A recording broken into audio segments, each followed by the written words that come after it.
Hello and welcome to Tiny's Flips. I'm Tiny.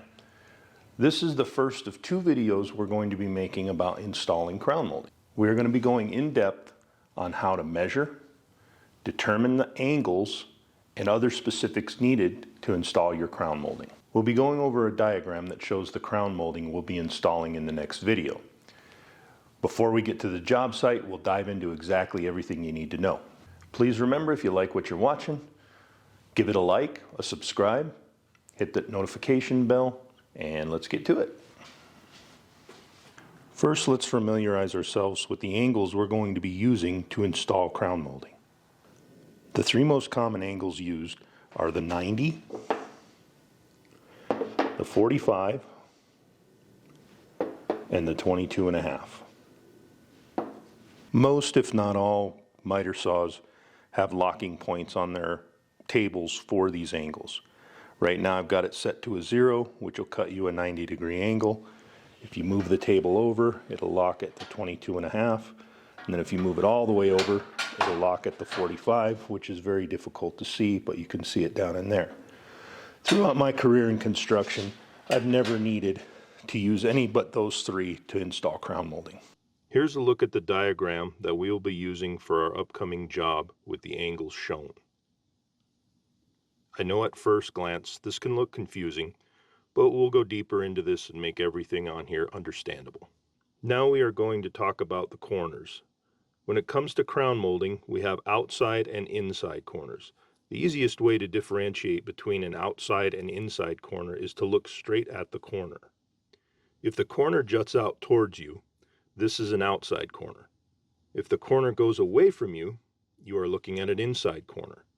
Looking at our diagram, you can see that this is an outside corner. The angle this corner makes is a 90-degree corner. When it's time to cut the trim for this corner, you have to figure out the angle that is required to make the proper cut. This is simple. Take your angle and divide it by 2. Therefore, a 90-degree corner divided by 2 gives you 45 degrees. That is how you determine your cuts will need to be a 45-degree angle. Moving on with our diagram, we are now looking at an inside corner. Again, we are looking at another 90-degree corner. We already know how to figure out how to determine the angle of our cuts. 90 divided by 2 gives us 45. Therefore, our cuts for this inside angle will again be 45 degree. Probably the most confusing part is next, and that is determining whether to make a left hand or a right hand cut on our corner.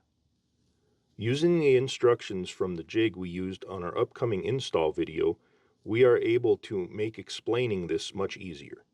We find ourselves again looking at the corner itself, just like determining outside or inside corners. Now it's really simple.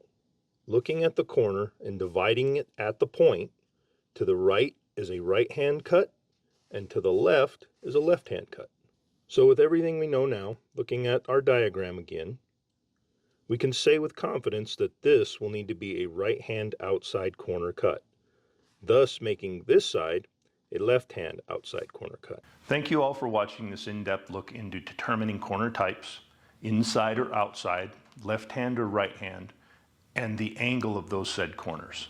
I hope you found this video informative and that you join us on the next video where we go on the job site and install crown molding using everything we learned today. If you enjoyed yourself, please smash the like button, subscribe, hit that notification bell, and thank you, and until next time.